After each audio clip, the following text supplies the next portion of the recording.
आजादी की कभी शाम नहीं होने देंगे, शहीदों की कुर्बानी बदनाम नहीं होने देंगे, बची हो जो एक बूंद भी लहू की तब तक भारत माता का आंचल नीलाम नहीं होने देंगे। दोस्तों, आज हम आपको एक ऐसे सैनिक के बारे में बताने जा रहे हैं जिन्हें इस देश के लिए शहीद हुए 52 साल हो गए हैं, लेकिन वो आज भी इस देश की सरहद की रक्षा कर रहे हैं। तो चलिए दोस्तों, अब आप टॉक्स इन हिंदी के साथ जुड़ जाइए। आज हम आपको एक ऐसे देशभक्त सैनिक के बारे में बताने जा रहे हैं जो मरने के बाद भी देश की सरहदों की रक्षा में तैनात है। यह बात है दिल्ली से लगभग 1600 किलोमीटर दूर भारत के सिक्किम राज्य में ठंडी वादियों में बसे नाथुला दर्रे के पास भारत चीन बॉर्डर की इसी नाथुला दर्रे के ठीक दक्षिण में 10 किलोमीटर दूर 13,000 फीट से ज्यादा की ऊंचाई पर एक मंदिर है जो देखने में एक बंकर जैसा प्रतीत होता है। इस मंदिर के अंदर बाबा हरभजन सिंह और उनके वो सभी साजो सामान जो कि एक भारतीय सैनिक होने के नाते उनके पास थे, उनकी फौजी वर्दी, जूते जो कि आज भी मंदिर में रखे हैं। दरअसल वो कोई साधु महात्मा नहीं थे जिन पर यह मंदिर बनाया गया है, बल्कि हरभजन सिंह भारतीय सेना के एक जाबाज सैनिक थे जो अपनी मौत के 52 साल के बाद भी देश की सरहदों की रक्षा कर रहे हैं। जी हाँ, सुनने में यह बात जरूर हैरत में डालने वाली है, लेकिन यह सच है। ऐसा कहा जाता है कि वह सीमा में होने वाली अनहोनी घटनाओं को आगे ही भारतीय सैनिकों को बता देते हैं। इनकी मान्यता इतनी है कि भारत ही नहीं बल्कि चीन के सैनिक भी इस बात को मानते हैं कि सरहद पर एक ऐसा भी सैनिक है जो मौत के बाद भी यहाँ पर गश्त कर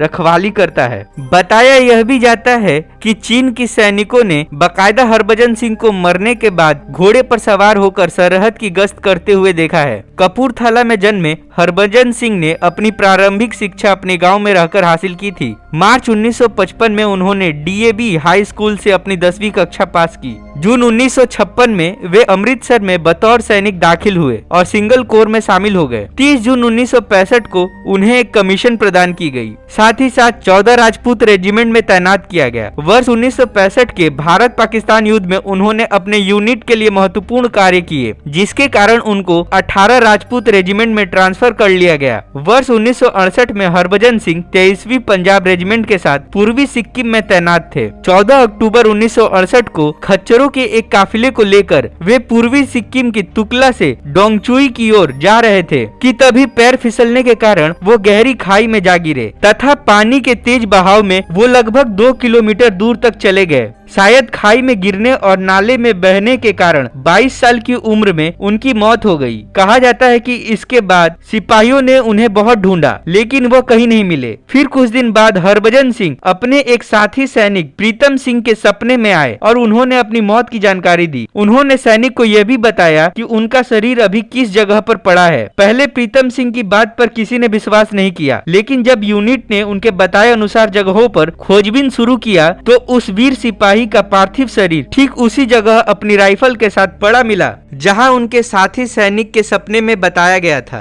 तब सेना के अधिकारियों को उनकी बात पर विश्वास हो गया तथा सेना के अधिकारियों ने उनकी छोक्या छो नामक स्थान पर समाधि बनवाई। उसके बाद 11 नवंबर 1982 को एक नया मंदिर इस स्थान पर बना दिया गया। बाबा हरभजन सिंह को समर्पित इस मंदिर में उनके जूते और बाकी के सैन्य साजो सामान आज भी रखा है, जिसकी वहां तैनात सैनिकों द्वारा देखभाल की जाती है। कहा जाता है कि वो अपनी मौत के बाद भी अपनी ड्यूटी पर तैनात रहे और उनकी आत्मा भारत चीन की घुसपैठ के बारे में भारतीय सैनिकों को सतर्क भी करती है तथा जब भी भारत चीन की सैन्य बैठक नाथुला में होती है तो उनके लिए एक खाली कुर्सी रखी जाती है। वो भारतीय सेना के आज भी एक सजग सैनिक के तौर पर अपनी सेवा को जारी रखे हुए हैं। कुछ साल पहले ही वे कैप्टन के पद से रिटायर हुए। माना जाता है कि उन्हें अपनी ड्यूटी के लिए वेतन की सुविधा भी दी जाती थी। वहीं बतौर एक सैनिक उन्हें 2 महीने की छुट्टी भी दी जाती थी, जहां एक जुलूस के रूप में उनकी वर्दी, टोपी, जूते एवं अन्य सैनिक सामानों को गाड़ी के साथ नाथुला से न्यू जलपाईगुड़ी रेलवे स्टेशन तक लाया जाता है। यहाँ से उन्हें डिब्रू अमृतसर एक्सप्रेस रेलगाड़ी से पंजाब के जालंधर और फिर यहाँ से एक विशेष सैन्य गाड़ी से उनका सामान उनके गांव ले जाया जाता है। छुट्टी खत्म होने के बाद उन्हें पुनः इसी प्रकार वापस से समाधि स्थल पर लाया जाता है। कुछ लोग इस आयोजन को अंधविश्वास को बढ़ावा देने वाला मानते थे, इसलिए उन्होंने अदालत का दरवाजा खटखटाया। क्योंकि सेना में किसी प्रकार के अंधविश्वास के लिए जगह नहीं है, इसी कारण सेना ने बाबा हरभजन सिंह को छुट्टी में भेजना बंद कर दिया। अब बाबा साल के 12 मास ड्यूटी पर रहते हैं। मंदिर में बाबा का एक कमरा भी है जिसमें बाकायदा हर रोज सफाई कर बिस्तर लगाया जाता जाता है। बाबा की सेना वर्दी और जूते रखे जाते हैं। कहा तो यह भी जाता है कि रोजाना साफ सफाई होने के बाद भी उनके जूतों में कीचड़ और चादर पे सलवटें पाई जाती हैं। जाबाज हरभजन सिंह के शहीद हुए पूरे 52 साल हो चुके हैं, लेकिन चीन की सीमा पर तैनात भारतीय सैनिक के लिए उनका देश प्रेम आज भी अटल है। आज अगर वो जिंदा होते तो उनकी उम्र 74 साल होती। तो चलिए दोस्तों, आज की वीडियो हम यहीं समाप्त करते हैं। जाबाज कैप्टन बाबा हरभजन सिंह और उनके साहस भरी किस्सों के अंत के साथ